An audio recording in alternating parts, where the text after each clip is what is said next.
आंब्याचा सीझन आणि असा सुगंधी मऊसूत असा आंब्याचा शिरा एकदा खाल तर पुन्हा पुन्हा बनवाल।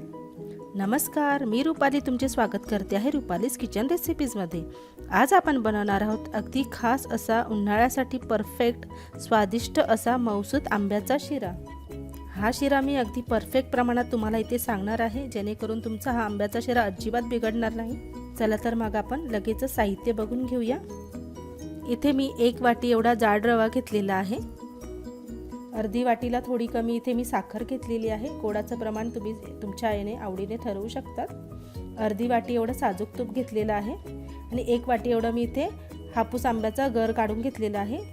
1 चमचा मी इथे वेलची पूड घेतलेली आहे।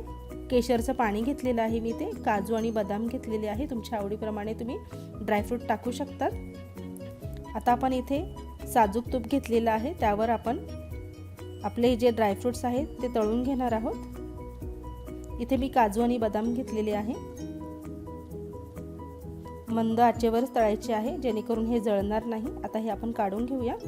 त्यानंतर त्यास मी तुपामध्ये रवा भाजून घेणार आहे।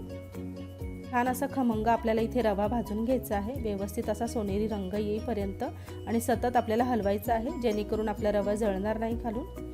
हे बघा छान फुलला आहे आणि रंगही बदललेला आहे, तुम्ही पाहू शकता। इथे मी 4 ते 5 मिनिटं रवा इथे भाजून घेतलेला आहे। रवा छान भाजल्यानंतर इथे मी गरम पाणी टाकणार आहे। इथे मी 1 वाटी रव्यासाठी 2 वाटी एवढं मी इथे गरम पाणी घेतलेलं आहे, जेणेकरून आपला रवा छान व्यवस्थित असा शिजला जाईल। हे प्रमाण अगदी व्यवस्थित आहे, जाड रवा व्यवस्थित त्याच्यामध्ये शिजून जाईल।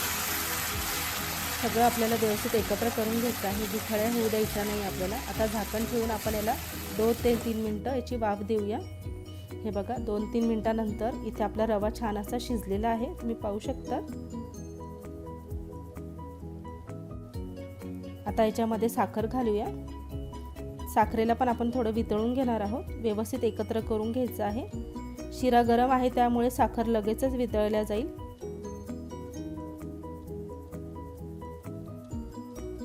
साखर छान वितळल्यानंतर आपला शिरा छान असा रसरशीत दिसतो आहे।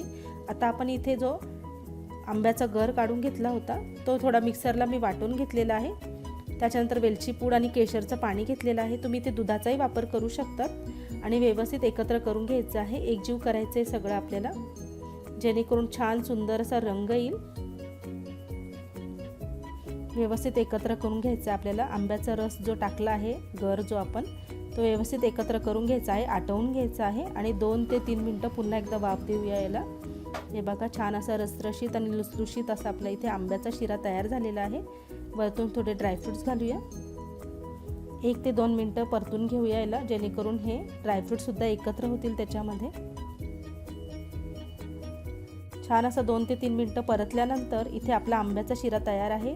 तूपही छान सुटलं आहे आणि अगदी मऊ लुसलुशीत असा इथे आंब्याचा शिरा तयार झालेला आहे। वरतून थोडे अजून ड्रायफ्रूट्स मी घातले आहे।